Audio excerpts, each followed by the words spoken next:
सभी किसान भाइयों एवं दोस्तों को बहुत बहुत धन्यवाद एवं नमस्कार। मैं प्रदीप कुमार मीणा यूट्यूब चैनल पर बहुत बहुत हार्दिक अभिनंदन करता हूं आप सभी का। हम एक्चुअली हमेशा देखते हैं कि हमारे भूमि के अंदर कुछ ना कुछ पोषक तत्वों की कमी रहती है और पोषक तत्वों की कमी के कारण हमारी फसल कुछ कमज़ोर पड़ जाती है।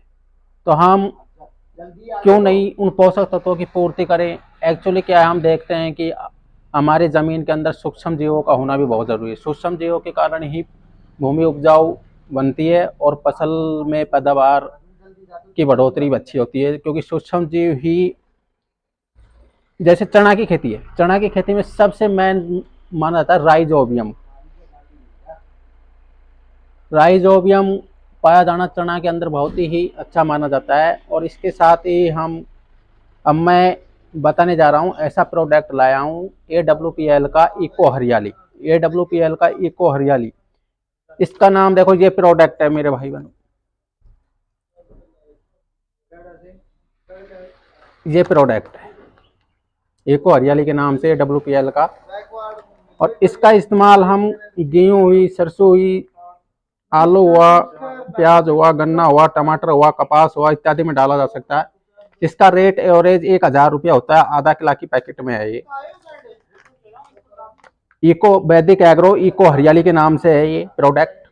और इसका मतलब कि क्या फायदा है जो हमें इसको डालें, तो इसका मेन कार्य है, देखो इसके लाभ हैं, इस पे लिखा हुआ भी है, मैं बता देता हूँ।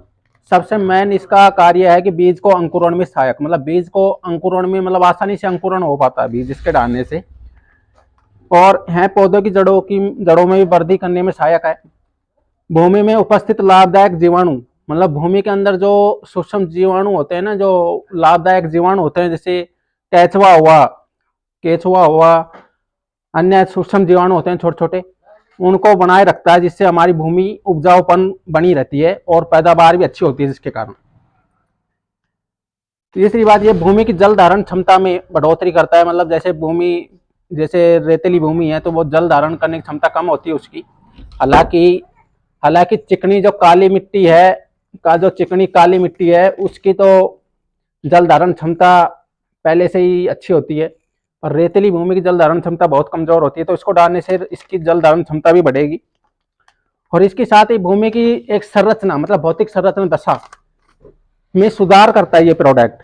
मतलब कई बार क्या है कि हम खेत के अंदर कुछ ना कुछ ज्यादा केमिकल का छिड़काव करने से भी दशा बिगड़ जाती है।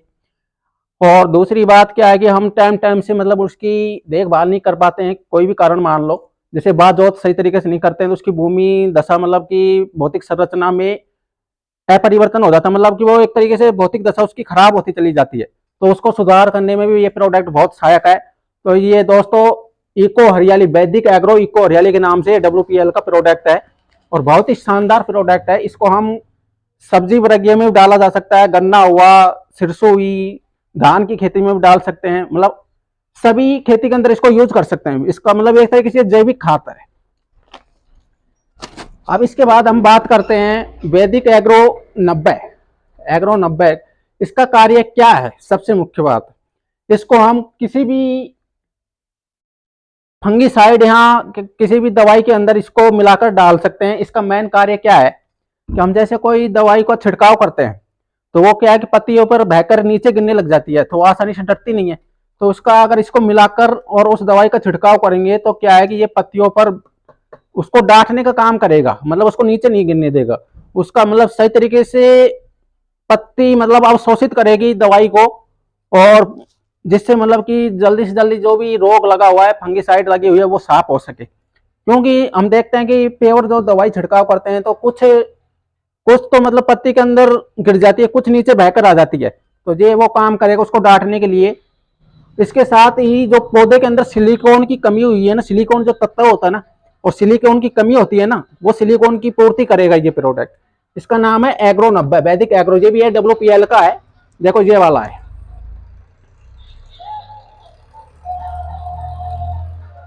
इसका भी प्याज, आलू, धान, गेहूं, केला इत्यादि, गन्ना, कपास के अंदर डाला जा सकता है। ये बहुत ही शानदार प्रोडक्ट है। इसके साथ ही ये